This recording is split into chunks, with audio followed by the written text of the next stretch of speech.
vai para o sudeste do Mar da Galileia, onde está a cidade de Gadara. A cidade de Gadara não era uma cidade dentro do território de Israel, era uma cidade já, uma das Decápolis, das 10 cidades gregas que tinham naquela região. Ali tinha um endemoniado que assustava todo mundo. Ele ficava nas tumbas, no cemitério, e todo mundo que passava, ele ficava arrastando corrente, ele rasgava, rompia as coisas, batia nas pessoas, machucava as pessoas, e todo mundo tinha medo dele. Jesus, a Bíblia diz que Jesus vai para o outro lado do lago, ele diz, vamos passar para o outro lado. E de repente acontece um grande, um grande temporal. Foi um temporal tão grande, mas tão grande, que o barco ia afundar, porque as ondas estavam entrando e Jesus dormindo. E aí os discípulos acordaram, Jesus falou, Senhor, não se importa que nós vamos morrer? E Jesus vem e repreende a tempestade. Aí eles, uau, quem é esse? Que até os ventos obedecem, até as ondas do mar obedecem. Só interrompendo um pouco, eu queria ser um observador dessas cenas. Imagina o impacto disso.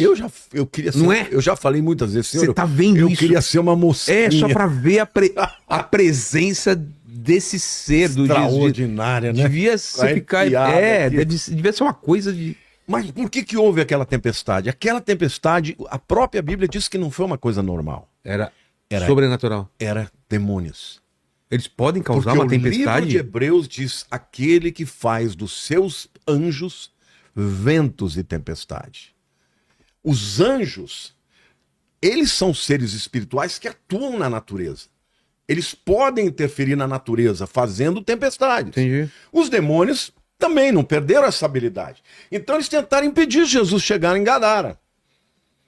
Quando Jesus chega em Gadara, esse camarada olha para Jesus, o endemoniado, e falou, filho de Deus, vieste me atormentar antes da hora? Por que antes da hora? Porque ele sabe que no final... no julgamento final. Julgamento eles estão ferrados.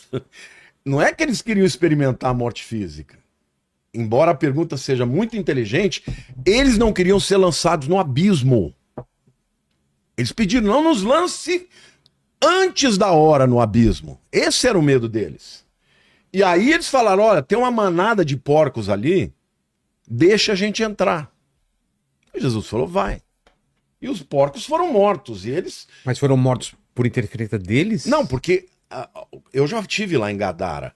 É a única região, a gente sabe que é Gadara, aquele lugar, exatamente aquele lugar, porque é o único lugar de todo o lago que tem um monte. E a Bíblia diz que eles subiram nesse monte, eles estavam nesse monte e se precipitaram no abismo. Caíram lá embaixo. Mas por que você acha? Porque os demônios levaram ele, Jesus mandou ele... Quando os porcos morrem, o que acontece com esses espíritos? Eles voltam a ficar livres, mas o que eles não queriam é que Jesus os mandasse para o abismo. E aí eles ficariam em cadeias até o final. Eles não queriam, eles queriam continuar livres aqui para atuar. Pelo mundo. Mas naquele momento a gente vê a autoridade de Jesus, vê o propósito de Jesus, porque ele diz, passemos para o outro lado, e eles passaram. Os discípulos acharam que iam morrer, não morreram. Jesus mandou a tempestade, parou, ela parou. Chegou lá o endemoniado, primeiro, a Bíblia diz que ele reconheceu. Ele olhou para Jesus, ele sabia que Jesus era o Filho de Deus. Filho de Deus, porque vieste nos importunar antes da hora. Aí Jesus não falou com ele, já foi repreender, ele falou, não, me manda que eu entre naqueles porcos lá. E ali eram muitos demônios. Era uma casta, isso é interessante dizer. Esses demônios são da casta mais inferior, são os demônios que dominam as pessoas, que possuem as pessoas, mas eles eram muitos. E há outros casos na Bíblia em que Jesus, os discípulos voltaram dizendo, escuta, por que a gente for orar pelas pessoas e os demônios não saíram? Aí Jesus falou assim, olha, tem certas castas que só se expulsam com jejum e oração. Casta é quando são muitos demônios. Posso fazer um parênteses aqui para contar uma experiência? Você sabe que no ano de 1982, no ano da Copa, eu era muito jovem, né? Eu tinha 21 anos. Toda sexta-feira eu ia para a Praça da República com um grupo e a gente botava faixa E o pessoal pensava que era forró. A gente tocava forró, mas era tudo para falar de Jesus. Então, assim, eu saía da faculdade teológica 11 horas da noite, ia com um grupo de jovens, a gente ficava até 3, 4 da manhã. A gente falava de Jesus para as prostitutas, para todo mundo que passava lá. Era assim, o amor de Deus era derramado naquele lugar. Naquele ano era o ano da Copa. Quando a gente estava bem na Praça da República, eu ouvi uma batucada. Detalhe, Deus falava comigo toda vez que eu ia orar. Você precisa ir em jejum para a Praça da República, porque lá tem guerra espiritual. E eu esquecia. Ou não levava muito. Não é que eu não levava. Eu era naquele momento, sempre fui, né? Um crente muito sincero com Deus. Eu era obediente, mas eu esquecia. Eu ia para sexta-feira, eu jantava, entendeu? Eu trabalhava o dia inteiro antes de ir para a escola, eu jantava tal. E naquele dia, quando eu vi, mais ou menos, era uma escola de samba tocando, celebrando, o Brasil tinha ganho, não lembro de que jogo era. Naquela hora o Espírito Santo falou comigo assim: se prepare que vai ter guerra. Aí eu falei pro outro rapaz que liderava comigo, eu falei, olha, vai ter guerra espiritual. Vilela, devia ter umas 200 pessoas naquele grupo. A gente era uns 8. Devia ter umas 40, 50 pessoas ouvindo a gente tocar. Eles nos cercaram inteiro. E os demônios começaram a cair. Começaram a ficar endemoniados. Vinham arrastando que nem cobra. Naquela hora, meu irmão, uma pessoa chegou diante de mim e voou para cima do meu pescoço. Quando ele ia tocar em mim, eu falei, em nome de Jesus, não me toca. Aí ele ficou aqui, rosnando e querendo me esganar sem poder tocar. E rosnando e vai, não sei o que lá. E ele virou para mim com uma voz assim, bem sarcástica, dizendo, quem é você para me impedir? Você acha que eu não sei que você não está em jejum?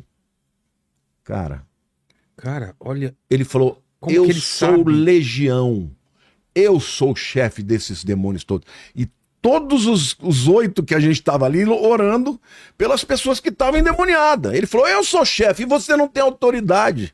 Porque eu sei que você não está em jejum. Na hora, eu lembrei do que Jesus tinha me falado. Aí eu orei assim rapidamente, falei, Senhor, me perdoa. Eu não estou em jejum, mas eu não quero que o teu nome seja envergonhado.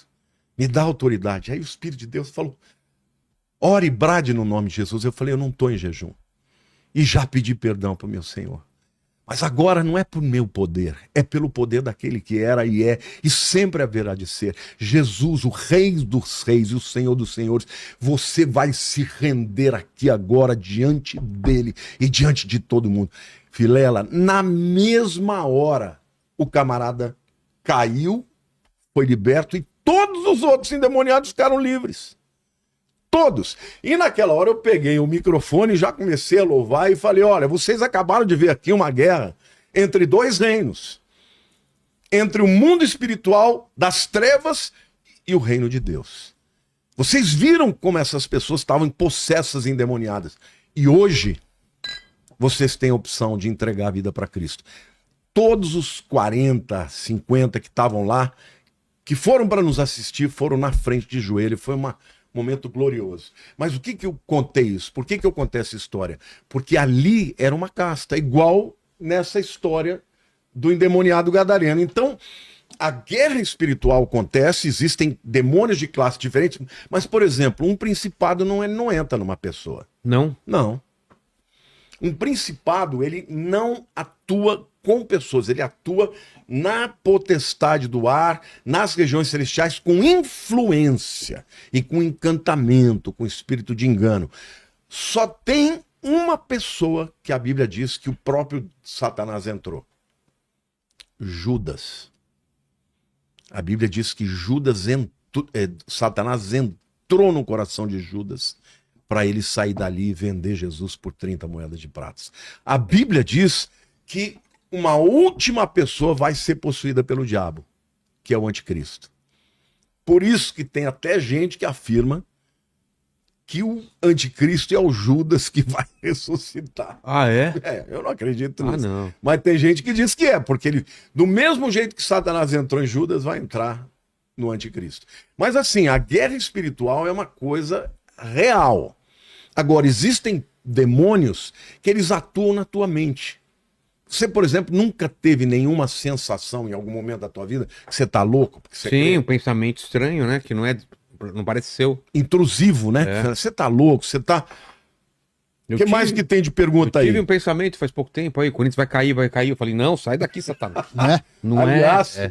que recuperação. hein? Nossa, vamos pra Libertadores. Esse Memphis Depay aí vai É. falar, não. E vai pra Libertadores, Vai. né? Fala, Leni.